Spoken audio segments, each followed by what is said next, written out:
तो जय हिंद दोस्तों। आज हम आप लोगों के लिए पढ़ाते हैं यूरोप में राष्ट्रवाद का उदय।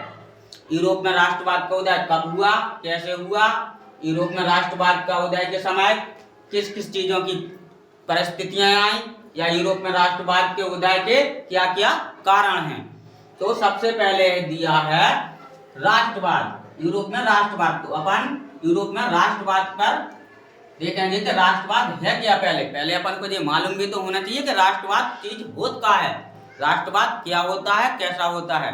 फिर अपन इसके उदय के कारण देखेंगे, या इसके उदय की क्या कौन कौन सी परिस्थितियां आई ये देखेंगे, या यूरोप में राष्ट्रवाद कैसे हुआ वो देखेंगे। तो पहले अपन देखते हैं यूरोप में राष्ट्रवाद। जो राष्ट्रवाद है, तो राष्ट्रवाद क्या होता है, तो अपन राष्ट्रवाद के पढ़ते हैं। राष्ट्र के प्रति जो हमारे अंदर निष्ठा या प्रेम होता है, यानी कि जो हमारा राष्ट्रवाद है, राष्ट्रवाद राष्ट्र के प्रति हमारे अंदर निष्ठा या प्रेम होता है, जो सभी आदर्शों नियमों को बनाए रखने का कार्य करता है, वही क्या कहलाता है, राष्ट्रवाद। राष्ट्रवाद क्या कहलाता है, जो राष्ट्र के अंदर यानी कि अपने देश राष्ट्र उसके लिए हमारे अंदर भावना होनी चाहिए प्रेम की, नियम पालन करने की, आदर्शों की, उसी को अपन क्या बोल सकते हैं, राष्ट्रवाद। ठीक है, तो ये हो गया अपना राष्ट्रवाद की परिभाषा यानी कि राष्ट्रवाद। अब अपन देखते हैं यूरोप में राष्ट्रवाद का उदय कैसे हुआ, कब हुआ। और आइए आज हम आप लोगों के लिए यूरोप में राष्ट्रवाद का उदय वाला चैप्टर पढ़ाते हैं। अपन ने यूरोप में राष्ट्रवाद का उदय वाले चैप्टर में इसके अंदर मिला था अपन ने फ्रांसीसी क्रांति। तो पहला अपन ने फ्रांसीसी क्रांति पढ़ी थी, फिर अपन ने फ्रांसीसी क्रांति के बाद यूरोप में राष्ट्रवाद पढ़ा था और नेपोलियन पढ़ा था। नेपोलियन वाला क्वेश्चन, नेपोलियन फ्रांसीसी क्रांति में आए यूरोप में और क्या क्या सुधार किए, क्या अच्छाइयाँ की और क्या हुआ। अब जब नेपोलियन की हार हुई, नेपोलियन की भी हार हुई, नेपोलियन की हार होने के बाद आया अपना यूरोप में राष्ट्रवाद का उदय। तो अपना क्वेश्चन कैसा आएगा, यूरोप में राष्ट्रवाद का उदय कब हुआ, कैसे हुआ और उसकी क्या क्या परिस्थितियां हैं, या यूरोप में राष्ट्रवाद का उदय कैसे हुआ, तो बताइए। तो अपन को लिखना है आंसर। तो ये रहा अपना, पहले अपन ये देखेंगे कि जब नेपोलियन था, नेपोलियन 1815 यानी कि सन 1815 ईस्वी में नेपोलियन की क्या हुई थी, हार। नेपोलियन की जब हार हुई, नेपोलियन के हार के बाद आया अपना यूरोप में राष्ट्रवाद का उदय।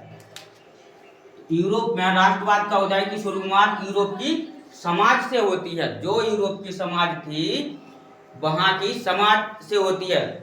अपने इधर की समाज हो या यूरोप की या कहीं की समाज में, जैसे यूरोप में की समाज ऐसे ही अपने इधर भी है समाज।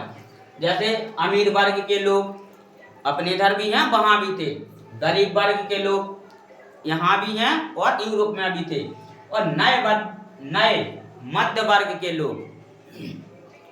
नए मध्य वर्ग के लोग मतलब कैसे, ये तो अपन जानते थे। अमीर वर्ग के लोग ओडी, 4 व्हीलर, बड़ी बड़ी गाड़ियों से घूमना, पैसा, कंपनियां, ये लोग।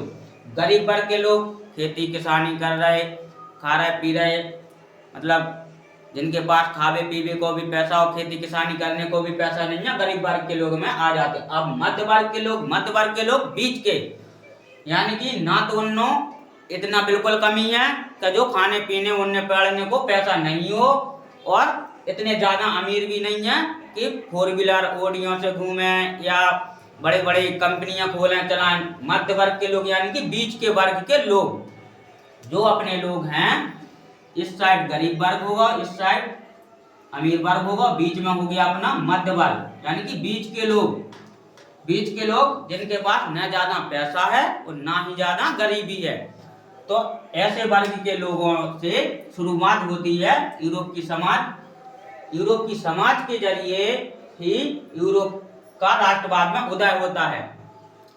तो नए मध्य वर्ग के लोग हुए सबसे पहले तैयार। नए मध्य, देखो ये गरीब वर्ग के लोग रहते थे और तो ये इनकी बात मानते थे, और इनकी बात उस टाइम राजा महाराजा तो ये राजाओं के उसमें चलते थे। जब नए मध्य वर्ग के लोग हुए, एकत्रित हुए, थोड़े बहुत पढ़े लिखे हुए, जब नेपोलियन ने उस टाइम वो स्कूल वगैरह हर चीज की व्यवस्था करवा दी थी, तो उस टाइम कुछ पढ़ लिख गए लोग बाग और बीच के लोग बन गए। पहले तो ये दोनों थे, अब बीच के बने जब थोड़े बहुत पढ़ लिख गए, वकील हो गए, टीचर्स हो गए, और भी थोड़े बहुत पढ़ लिख गए, मतलब समझने लायक नए मध्य के लोगों ने इतना तनक दिमाग आ गया कि क्वेश्चन यानी कि प्रश्न कर सकें, एक दूसरे से प्रश्न कर सकें। अब अमीर वर्ग के लोग या राजा वर्ग के लोग इन गरीब वर्ग के लोगों से पहले बातचीत करते थे, जो भी कहते थे। अब ये लोग कुछ जानते ही नहीं थे, तो जैसा इन लोगों ने कहा वैसा इन्हें मानना पड़ता था। मगर जब नेपोलियन आया तो उनने स्कूल वगैरह जो कुछ करवाए, तो नए मध्य वर्ग के लोग तैयार हुए। जब नए मध्य वर्ग के लोग तैयार हुए तो उन्हें प्रश्न करना भी आया, प्रश्न का उत्तर देना भी आया। इन लोगों ने कुछ किया तो इनका विरोध करना भी तैयार किया कि हमें ये चीज नहीं करना है। तो नए मध्य के लोगों की वजह से यूरोप में राष्ट्रवाद का उदय की शुरुआत होती है। तो क्या हुआ, पहले सबसे पहले नए मध्य वर्ग के लोग, नए मध्य वर्ग के लोगों ने गरीब वर्ग के लोगों को समझाया कि देखो इधर आओ, हम तुम लोगों को समझाते, तुम लोग भगो नहीं, और तुम लोगों को, तुम्हारे लोगों के साथ हम हैं, और अपन हर चीज से सब लोग सहमति होकर एक साथ होकर क्रांतिकारी करेंगे, अपन हर चीज करेंगे और अपन लोगों का उद्धार होएगा। तो फिर गरीब वर्ग के लोगों ने नए मध्य वर्ग के लोगों की बात मानी, और ये लोग एक साथ हुए। एक साथ होने के बाद फिर इन्होंने नए नए भावनाएं आई, नए जवान पैदा हुए, नए क्रांतिकारी हुए, और इन नए मध्य वर्ग के लोगों ने गरीब वर्ग के लोगों को इस प्रकार से समझाया कि अपन आगे चल के क्या अपन को करना है और किस प्रकार से अपन लोगों को आगे बढ़ना है।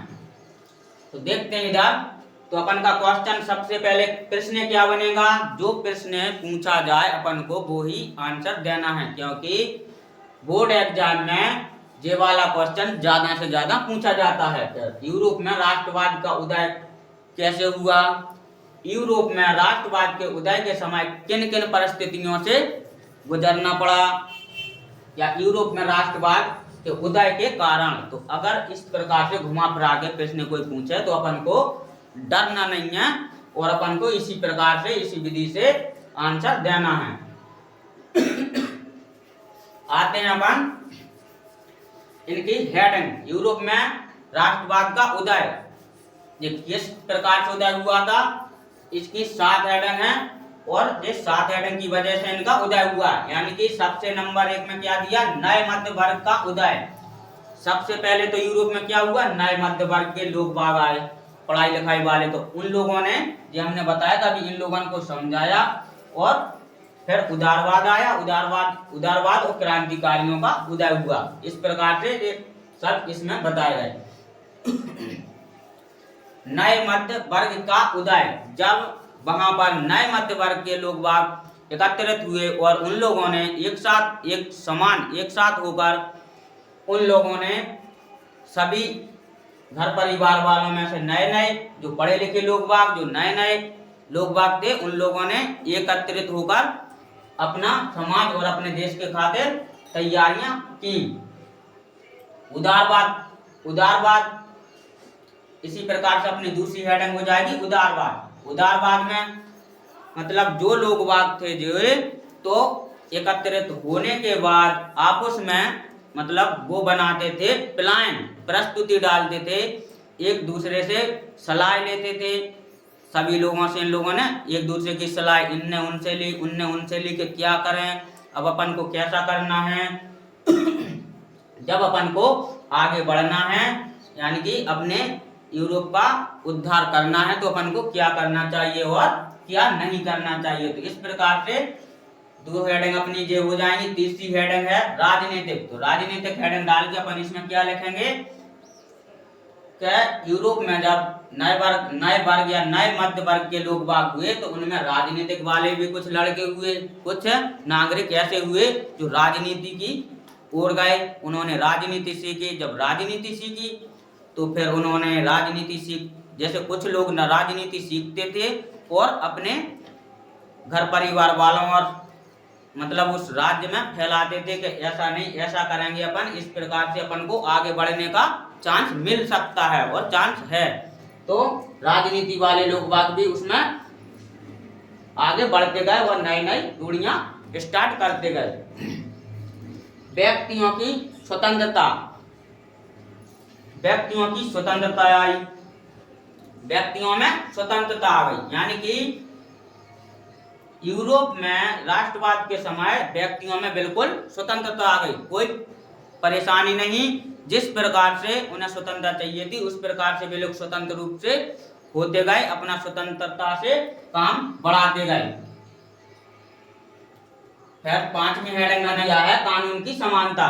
तो कानून की समानता तो नेपोलियन ने दिलवा दी थी, तो उसी टाइम से इन लोगों के पास कानून की समानता भी आ गई, यानी कि पढ़ लिख गए। जब नए मध्य वर्ग के लोग भय, पढ़े लिखे वकील बने, कोई कुछ बने कोई कुछ बने, तो इस प्रकार से इन्होंने कानून की समानता भी आ गई और सबके लिए कानून एक समान बिल्कुल लागू हो गया। तो कानून की समानता इस प्रकार से अपन इस वाली हेडिंग को तैयार करते हैं। अब देखते हैं अपन 6वीं हेडिंग, व्यापार बाधा समाप्त। तो जो इन लोगों के पास व्यापार की बाधाएं थी कि इधर से इधर व्यापार नहीं करते हैं, नहीं कर पाओगे, वहां कर देना पड़ता था, ये देना पड़ता था, वो देना पड़ता था, उससे भी इन लोगों को आजादी मिल गई। वह व्यापार में जो बाधाएं थी वे समाप्त हो गई। व्यापारी लोग बागों को कई प्रकार की समस्याएं आती थी जब वे व्यापार करने जाते थे। इधर से वहां जाएंगे तो वहां का कर अलग देना पड़ेगा, अगर इस एक राज्य से दूसरे राज्य में जाएंगे तो वहां का कर अलग देना पड़ेगा, एक गांव से दूसरे में जाएंगे तो वहां का अलग देना पड़ता था। इस प्रकार से अब ये बाधाएं भी बिल्कुल पूरी समाप्त हो गई। सहमति से सरकार, सबसे अच्छी व्यवस्था इनके पास आ चुकी थी। सहमति से सरकार, यानी कि जिसको भी जिताना चाहें उसको जिता सकते हैं। वहां के नगरवासियों के लोग बाग में ये वाली व्यवस्था सही हो गई थी कि सहमति से सरकार, यानी कि वोट डालकर ही चुनाव होगा। जिन लोगों को जिस व्यक्ति को हम लोग चुनेंगे, वोट डालेंगे, जिसको हम लोग जिताएंगे उसी की ही सरकार बनेगी। यानी कि जिसको हम लोग पसंद करेंगे कि जो व्यक्ति हम लोगों की देखभाल करेगा, राज्य को ऊपर ले जाएगा, अच्छे अच्छे काम करवाएंगे, हम लोगों की समस्या होगी वो उसकी सुनेंगे, तो इस कार्य को सहमति की सरकार से हम बना सकते हैं। उन्हीं लोगों को वोट देंगे और उन्हीं लोग उसी व्यक्ति को जिताएंगे जो इन व्यक्तियों की सहायता कर सकें। इस प्रकार से यूरोप में राष्ट्रवाद का उदय हुआ था। यूरोप में राष्ट्रवाद का उदय हुआ था तो आप लोग समझ गए होंगे ना कि यूरोप का राष्ट्रवाद का उदय कब हुआ, कैसे हुआ, किस प्रकार हुआ। यूरोप का राष्ट्रवाद एक बार और अगर नहीं समझ में आया हो तो दोबारा से रिवाइज कर लेते हैं, रिपीट कर देते हैं कि नेपोलियन की जब हार हुई, नेपोलियन के हार के बाद यूरोप का उदय हुआ। यूरोप का उदय हुआ कहाँ से? समाज से। उनकी समाज में 3 वर्ग के लोग थे, गरीब, अमीर और नए लोग, नए मध्य, यानी कि नई पीढ़ी के लोग बाग जो पढ़ लिख भी गए थे, कोई वकील बन गए थे, कोई टीचर बन गए थे, तो कोई बैंक, कोई कछु में, कोई मतलब दिमाग आ गया था, क्वेश्चन पे क्वेश्चन करने वाले थे, क्वेश्चन पूछने लगे थे, उत्तर का जवाब देने लगे थे, डरने का काम नहीं था। इस प्रकार से उदारवाद आया। उदारवाद से क्रांतिकारियों का उदय हुआ, मतलब इन्हीं नए मध्य वर्ग के लोगों में से कुछ लोग क्रांतिकारी बने, डरना उनका डर छूटा।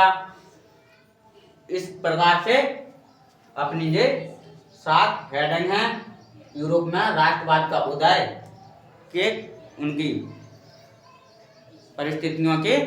यूरोप में राष्ट्रवाद में परिस्थितियां उदय का क्या क्या परिस्थितियां हैं, क्वेश्चन क्या बन दिया। अगर हेड क्वेश्चन आता है कि यूरोप में राष्ट्रवाद का उदय कैसे हुआ, तो इसका आंसर भी अपन जो ही लिखना है। अगर आता है यूरोप में राष्ट्रवाद का उदय में क्या क्या परिस्थितियां आई, तो अभी अपन जो ही लिखना है इसका आंसर। इसी प्रकार से अपन डिटेल बाय डिटेल से, हेडिंग बाय हेडिंग से क्वेश्चन का आंसर लिखेंगे और अपन को अच्छे से अच्छे अंक प्राप्त होंगे। ठीक है दोस्तों, तो आज की हमारी वीडियो आप लोगों के लिए कैसी लगी? अगर अच्छी लगी हो तो लाइक करें और सब्सक्राइब करें बेल आइकन का बटन दबाना ना भूलें। और एक बात और, जो कल की वीडियो है, कल इसके आगे पढ़ा था यूरोप में, तो उस वीडियो की लिंक आज की इस वीडियो पर डिस्क्रिप्शन में डाल देंगे, जिससे आप लोग उस पिछली वीडियो को स्टार्टिंग से, मतलब इसका जो अंदर का स्टार्टिंग का है, वो आप लोगों को पढ़ सको।